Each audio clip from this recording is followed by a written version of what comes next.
नदी पे पहुंच गए हैं। इसकी ये है आसन बैराज। ये बच्चा खड़ा है, इसको हम कुछ खाने के लिए देते हैं, लाओ दो। और ऐसे गंदगी में लोग रह रहे हैं, ये सारा एरिया। और ये है डैम कहीं पे, हाँ वो सामने देखो, वो शिव जी की मूर्ति है। Good morning guys, welcome back to new blog. और काफ़ी समय के बाद हम लोग ब्लॉग को ब्लॉग कंटिन्यू कर रहे हैं। बहुत सारे रीज़न हैं जिसकी वजह से हम लोग जो है ब्लॉग कंटिन्यू नहीं कर पाए थे, बट अभी अब रेगुलर हम सोच रहे हैं कि अब ब्लॉग को कंटिन्यू करेंगे। और अभी हम लोग जा रहे हैं अपने होम टाउन देहरादून, क्योंकि भाई आरुष की भी छुट्टी पड़ गई है और लॉन्ग वीकेंड है ये, दिल्ली वालों के लिए। दिल्ली के लिए, ठीक है।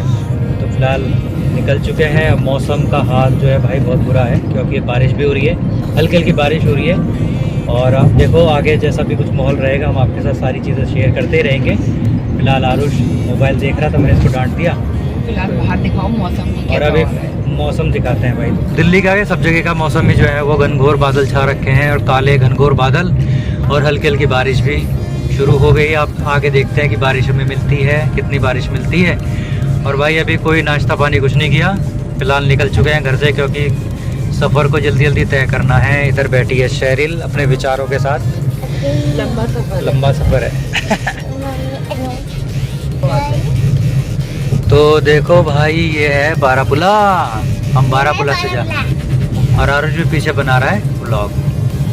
पुराने ज़माने की सूमो गाड़ी जा रही है, भयंकर लग रही है, एम्बुलेंस जैसी लग रही है। हमारे टाइम पे चलती थी। देखो वो सामने जो है ना, ये काले बादल, और इधर भी है। और अब आने वाली है भयंकर बारिश। भयंकर हमारे देहरादून में बोलते हैं, भयंकर बारिश आने वाली है। भैया दिल्ली में बोलते हैं तगड़ी बारिश। और यहाँ बोलते हैं भाई तगड़ी बारिश। और भाई ये वाला जो है ना, ये हाईवे अक्सर हम, ये हाईवे नया बना है, अभी एक हाईवे और बन रहा है। ऐसा बोलते हैं कि वहाँ तो आप 3 घंटे में देहरादून पहुँच जाओगे। एक नया हाईवे बन रहा है, ऐसा बोलते हैं कि 3 घंटे में देहरादून पहुँच जाएंगे। पता है तुम्हें? 3 घंटे में तो हम कभी भी देहरादून नहीं पहुँच पाएंगे। नहीं पहुँच जाएंगे, 4 घंटे में पहुँच जाएंगे, 4 घंटे में पहुँच जाएंगे। भाई इधर उधर से गाड़ी वाड़ी आती रहती है ना, तो थोड़ा ध्यान रखना पड़ता है। तो मैं ये कह रहा था कि जो मेन देहरादून है ना, मेन देहरादून सिटी से हमारा जो घर है वो लगभग 30 किलोमीटर दूर पड़ता है, तो इसलिए थोड़ा सा टाइम लगता है। अब क्या है कि दिल्ली की तरह ना देहरादून में भी बहुत ट्रैफिक होने लगा। फिलहाल अभी हमने खाना वाना कुछ नहीं खाया भाई, बहुत तेज की भूख भी लग रही है। और अपना मोटिव ये है कि यहाँ से पहले जल्दी से निकलें, और कहीं आगे रुकेंगे तब ब्रेकफास्ट करेंगे।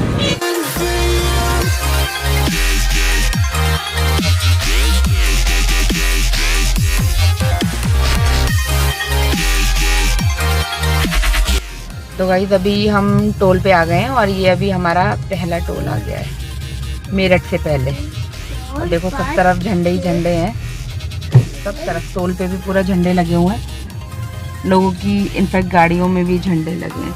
वहाँ वो दूर ऊपर आप देख रहे हो ना, वहाँ पे वो भी झंडे लगे हुए हैं। तो गाइस अभी टाइम 9:30 हो गया, और बाल बच्चे ना भूख के मारे चिल्ला रहे हैं, कह रहे भूख लग रही है, भूख लग रही है। अभी पहला टोल हमने क्रॉस कर लिया है, और अभी आगे देखते हैं कि कोई ऑप्शन मिलता है अच्छा साफ़ सुथरा बढ़िया, वहाँ रुकेंगे, ब्रेकफास्ट करेंगे, और फिर सीधे निकलेंगे पतली गली से।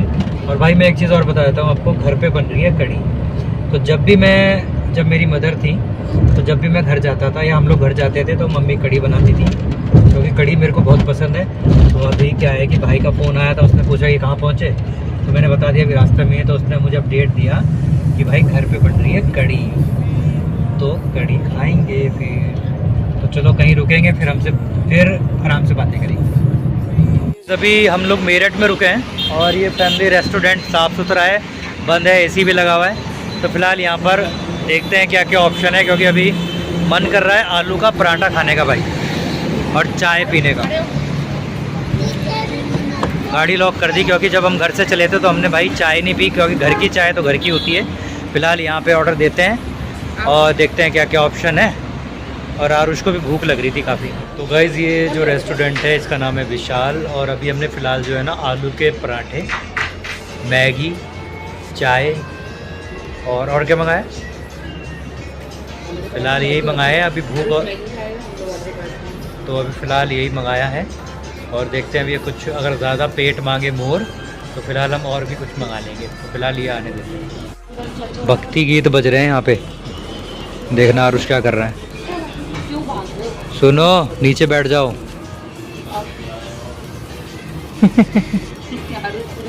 आरुष कहाँ जा रहे हो भाई आप? हैं, आपकी छुट्टी पड़ गई? क्या करा था कल आपने स्कूल में? आज क्या है? आज क्या है? आज ये सब जगह फ्लैग क्यों लगे हुए हैं?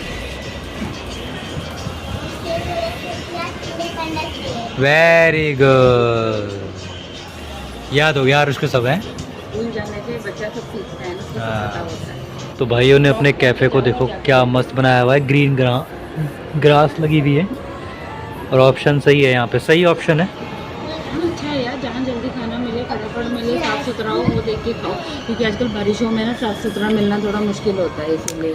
और गाइस देखो यहाँ पर इन्होंने ना पॉजिटिव थॉट अपने यहाँ पे लिखे हुए हैं और भाई ये सबसे बढ़िया लगा मुझे, इंसान गलत हो सकता है, रास्ते नहीं। ये देखो, तेरी यारी सबसे प्यारी। बढ़िया है ना? नहीं वो सबसे अच्छा है, तो ट्रैवल हिस्ट्री ले। हाँ ये वाला भी सही है। ट्रैवल हिस्ट्री आरुष तो पूरे नहीं नहीं, आओ इधर आ जाओ भाई। हमारा आ गया अब पराठा और यह है अचार और यह है चटनी और इधर तो वैसे आ गई थी आरुष की मैगी। आरुष पेल रहा है मैगी और हम पेलेंगे आलू पराठा। हाँ खाएगा आरुष। बस अभी चाय का ऑर्डर दिया है, बस चाय आ रही है अभी,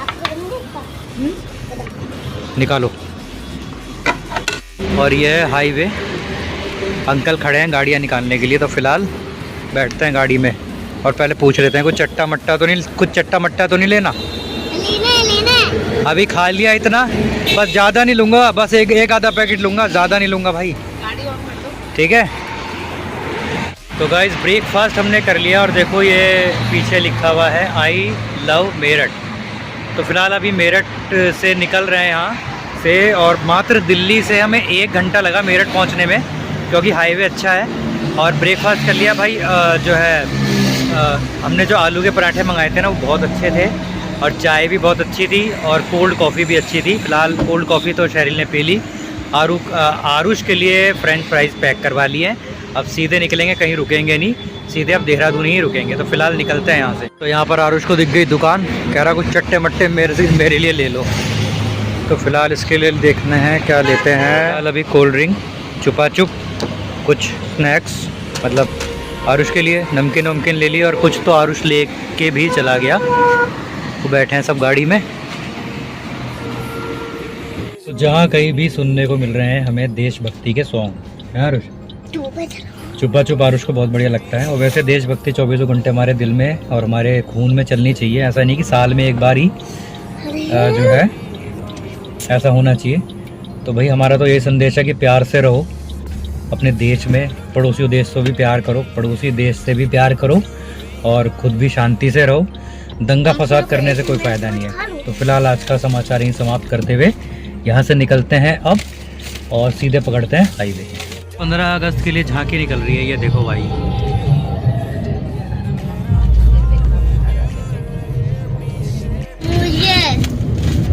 भाई जब मैं अपने घर जाता हूँ तो मुझे बहुत अच्छा लगता है, क्योंकि अपने घर से, अपने घर के जैसा सुकून कहीं नहीं है। आप कहीं पे भी रह लो, मगर जो अपने घर में सुकून मिलता है ना, वो सुकून आपको कहीं पे नहीं मिलेगा।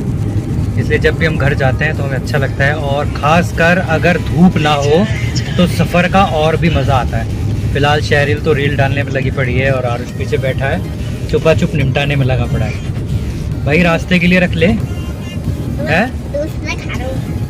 एक बाइक पे कम से कम 5 या 6 बंदे और उसमें से एक बंदे ने जो है ना अपना इंडिया का फ्लैग पकड़ रखा है। किसी भी बंदे ने भाई हेलमेट नहीं लगा रखा और जैसे एक हुड़दंग टाइप का नहीं होता, वो झंडा लेके जो है ना हुड़दंग टाइप का मचा रहे हैं। तो आप मुझे बताओ कि ये सही बात है?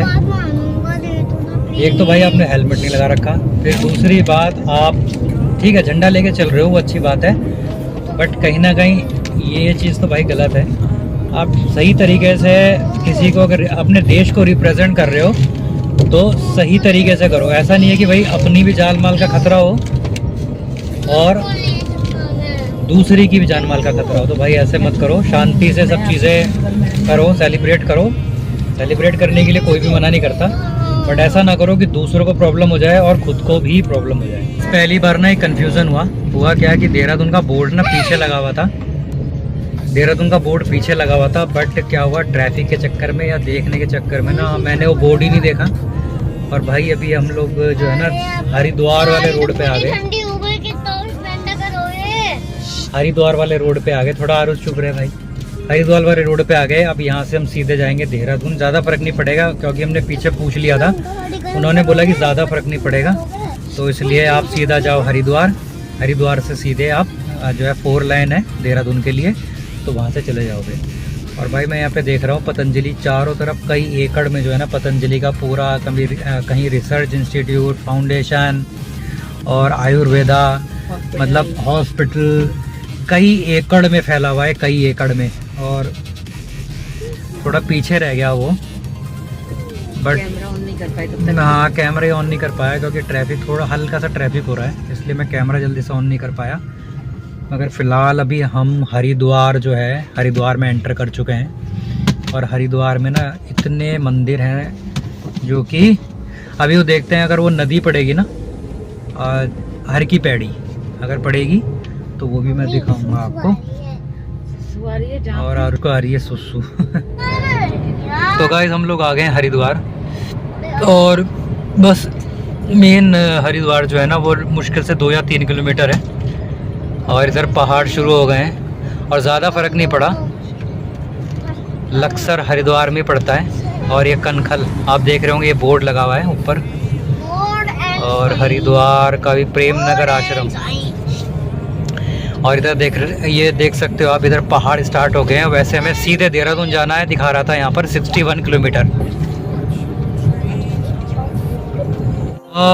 गाइस देखिए यहाँ पे जो है ना ये सिग्नल लॉस्ट, ये यहाँ पर जो है ना कुछ हुड़दंगी तिरंगे को हाथ में लेके ना मतलब लोगों को परेशान कर रहे हैं। गाड़ियों के बीच में बाइकें लगा रहे हैं और बाइकें इधर उधर लहरा रहे हैं। मतलब इनका मोटिव ये है कि लोगों को परेशान करना, और कोई मोटिव नहीं है। जैसे कुछ कांवड़िए अपनी श्रद्धा के साथ जाते हैं, मगर कुछ कांवड़ियों का ये मोटिव रहता है कि लोगों को, जनता को परेशान करना। तो यहाँ पर मैं आपको दिखाना चाहूँगा, ये देखो क्या कर रहे हैं भाई। ये कुछ नहीं है, आज़ादी के नाम पे बस ये फालतू के मतलब ड्रामे कर रहे हैं ये। मतलब मैं क्या बोलूँ यार, मतलब इस बारे में मैं कुछ बोल नहीं सकता क्योंकि ये देखो झंडे का अपमान भी कर रहे हैं, ठीक है। और क्या हाल हो रखा है इनका, देखो ये देखो यहाँ। और यहाँ की पुलिस खड़े और पुलिस यहाँ खड़ी है भाई, पुलिस यहाँ खड़ी है, वो कुछ नहीं कह रही इनको। तो गाइज ये देखो, ये है मेन हरिद्वार और इधर है हर की पैड़ी, ये सारा एरिया। और ये है डैम। और जो शिव जी की मूर्ति है वो आगे है कहीं पे, हाँ वो सामने देखो, वो शिव जी की मूर्ति है। और भाई पानी देखो क्या भयंकर आ रहा है। कहूँ ये है विश्वकर्मा हरिद्वार घाट। ये देखो नदी पूरे उफान पे है और ये भी डूबा हुआ है। लोग यहाँ पे भी स्नान करते हैं, मतलब अब शुरू हो गई हैं। जो भी हरिद्वार की नदियाँ हैं ये शुरू हो गई हैं। शेरिल भी बाहर आ गई इसको भी अच्छा लग रहा है। आरुष बैठा है गाड़ी में और इधर पहाड़ स्टार्ट हो गए हैं।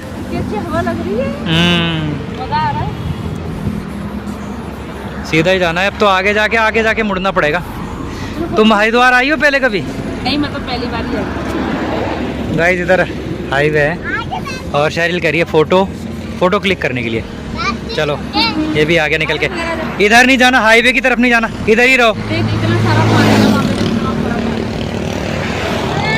एक मूर्ति ये है शिव जी की, मगर एक ना छोटी मूर्ति थी, वो आई थिंक यहाँ कहीं दिखाई नहीं दे रही, पता नहीं यहाँ दिखाई नहीं दे रही। वो उधर बीच में क्या बना हुआ है वो है। बट एक मूर्ति तो ये है, देखो इधर बहुत बड़ी है ये भी काफ़ी बड़ी मूर्ति है। और इधर लोग आ रहे हैं घूमने फिरने और अभी तक कावड़ चल रहा है यहाँ पे। शहरील तो पहली बार आई है हरिद्वार। तुम जैसे आते रहते हो। नहीं आते क्या रहते हैं यार, हम तो आए मतलब कई बार आए हैं। एक बार मैं इंटरव्यू देने आया था यहाँ पर हरिद्वार में, बबलू भी आया था। उधर को बैठो ताकि ये इधर देखो, देखो सब ठीक है, सब धार्मिक स्थल अच्छे हैं, है ना। बट क्या है कि हर धार्मिक मतलब हर धार्मिक स्थल पे तो नहीं, बट हमने ये ऑब्जर्व किया है, शायद आपने भी किया होगा, कि जहाँ भी हम कहीं जाते हैं ना वहाँ पर ना गंदगी का जो ढेर है ना वो इतनी अधिक मात्रा में मिलता है। यहाँ पे भी हमने रुक के देखा, और यहाँ पे भी हमने पीछे देखा कि देखो हरिद्वार जो है ना, हरिद्वार जो है देवताओं की नगरी बोला जाता है इसको, ठीक है। बट भाई लोगों ने इतनी गंदगी मचा रखी है, मतलब नदी के पास भी और मैदानों में भी प्लास्टिक पड़ी है, कूड़ा पड़ा है, मतलब गंदगी का मतलब कोई वो नहीं है, मतलब कोई नाप तोल नहीं है कि भाई कितनी गंदगी है। गंदगी इतनी मचा रखी है, तो भाई जहाँ कहीं भी अगर आप धार्मिक स्थल पे जाते हो तो थोड़ा ये चीज़ मेंटेन करो, है ना। गंदगी ना करो तो ज़्यादा सही है, और गंदगी करोगे तो भाई अपने भारत को, अपने धार्मिक स्थलों को ही गंदा कर रहे हो, तो यार इससे कोई फ़ायदा नहीं है। तो भाई अगर कहीं पे भी जाते हो तो इस चीज़ को जो है ना मेंटेन करके रखा करो। मुड़ गए देहरादून के लिए, नेपाली फार्म बोला था, नेपाली फार्म ही आ गया भाई। व्यूज़ देखो सामने, बादल के ऊपर पहाड़ आ रखे हैं इधर। अरे पहाड़ के ऊपर बादल, अरे मैं उल्टा बोल दिया। हाँ पहाड़ के ऊपर बादल आ रखे हैं, मैंने बोल दिया बादल के ऊपर पहाड़ आ रखे हैं। बहुत सुंदर व्यू है। तो अब ये शहर को रोड पसंद आ गया, ये बोल रही है जब भी हम देहरादून आएंगे तो हरिद्वार होते भी आएंगे, है भाई मस्त रोड। मजा आ गया, नजारों से भरपूर रोड। तो भाई देखो सामने लिखा है देहरादून मात्र 32 किलोमीटर, मसूरी 69, बस देहरादून 19 कितने किलोमीटर, 17-18 किलोमीटर है। और ये लास्ट टोल था जिसके पास हम रुके हैं फ्रेश होने। भाई बहुत तेज की टॉयलेट आ रही थी इसलिए रुक गए। और ये आप मेरे पीछे जो जंगल देख रहे हो ना, इसके बीच में से ट्रेन निकलती है, और यहाँ पर जो है ना जंगली हाथी, जंगली मतलब जो भी जंगली जानवर होते हैं ना वो रहते हैं यहाँ पर। एक बार मैं दिल्ली से देहरादून आ रहा था तो बीच में हाथियों का झुंड आ गया था, जिसकी वजह से ट्रेन रुक गई थी। तो वही मैं शहरील को बता रहा था अभी। तो चारों तरफ जो है ना हरियाली है, हरियाली हरियाली। बच्चा खड़ा है, इसको हम कुछ खाने के लिए देते हैं। लाओ दो, लो खा लो, बाय। अब देखो बच्चे छोटे छोटे, और ये देखो फ्लाईओवर के नीचे रह रहे हैं, और आई थिंक भाषणों में बोला जाता है कि भाई विकास हो रहा है। बट मुझे आप खुद देख के बताओ कि क्या लगता है आपको कि हमारे देश में वाकई में विकास हो रहा है। लोग फ्लाईओवर के नीचे रहने के लिए जो है मजबूर हैं, बेचारों के घर पे घर भी नहीं है, छत मतलब सर पे छत भी नहीं है, गंदगी में रह रहे हैं कहीं ना कहीं। ये देखो इधर गंदगी, ये देखो, और ऐसे गंदगी में लोग रह रहे हैं। तो अपने देश में थोड़ा सा गरीबी का हाल बुरा है, ये देखो। और कहा जाता है कि भाई विकास हो रहा है, मुझे तो लग नहीं रहा कहीं पे। आपको लग रहा है तो मुझे कमेंट करके ज़रूर बताना भाई। बस पहुंचने वाले हैं, अपना ISBT आ गया है, और अपना लेफ़्ट में चले जाएंगे फिर अपने घर की ओर। तो गाइस फाइनली हम लोग अपने घर पे पहुंच गए, खाना वाना सब खा लिया भाई, कड़ी चावल खाए और चाय भी पी ली। और अभी का सीन क्या है कि तैयारी कर रखी है भाई फ़िशिंग की। तो अभी जस्ट हम निकल रहे हैं, चाबी उठा ली, वॉलेट उठा लिया, और अभी हम लोग निकल रहे हैं फ़िशिंग के लिए। चलते हैं नदी पे और दिखाते हैं आपको नदी के नज़ारे, जहाँ हम फ़िशिंग करने जाते थे, सब फैमिली पिकनिक विकनिक बनाने जाते थे। तो अब तो वो दिन चले गए, वो दिन वापस नहीं आएंगे। बट यहाँ आया हूँ तो भाई इन लोगों ने तैयारी कर रखी थी, तो मूड बन गया। तो फ़िलहाल चलते हैं नदी पे और वहीं चल के बातें करेंगे फिर। इस नदी पे पहुँच गए हैं। इसकी ये है आसन बैराज, ये पुल नया बना है, पहले पुराना पुल था उस साइड पे।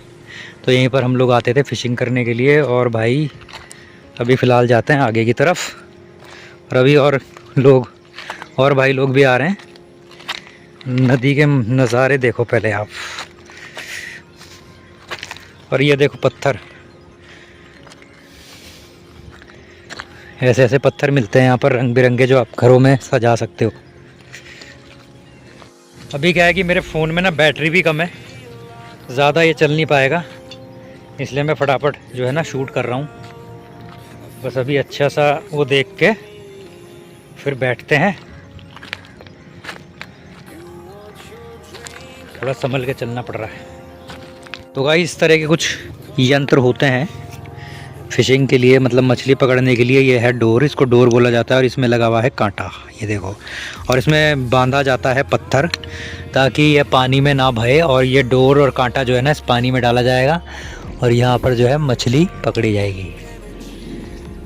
तो अभी तरुण जो है कुछ कलाकारी कर रहा है। देखो शिकारी बैठे हैं भाई आधे इधर बैठे हैं।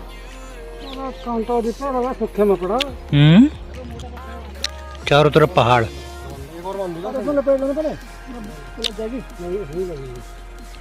तो गुड मॉर्निंग एवरीवन। एक्चुअली रात में थोड़ा सा लेट हो गया था, जिसकी वजह से ना व्लॉग एंड नहीं कर पाया था मैं, क्योंकि नदी में जब हम गए थे तो लगभग 8 साढ़े 8 बज गए थे। घर आते आते तो रात हो गई थी, थक भी गए थे, इसलिए व्लॉग एंड नहीं कर पाया। तो इस उम्मीद के साथ ब्लॉग एंड कर रहा हूँ कि आपको ब्लॉग पसंद आया होगा। अगर पसंद आया है तो लाइक करिए, शेयर करिए, कमेंट करिए, और अगर आप चैनल पे नए हैं तो चैनल भी सब्सक्राइब कर सकते हैं। तो गाइस अभी हमें नेक्स्ट ब्लॉग स्टार्ट करना है, और किस के ऊपर बेस्ड रहेगा ये मैं अभी आपको नेक्स्ट ब्लॉग में बताऊँगा। फिलहाल इसको करते हैं एंड, जल्दी मिलेंगे। अपना ध्यान रखो, सुरक्षित रहो, टेक केयर, बाय बाय।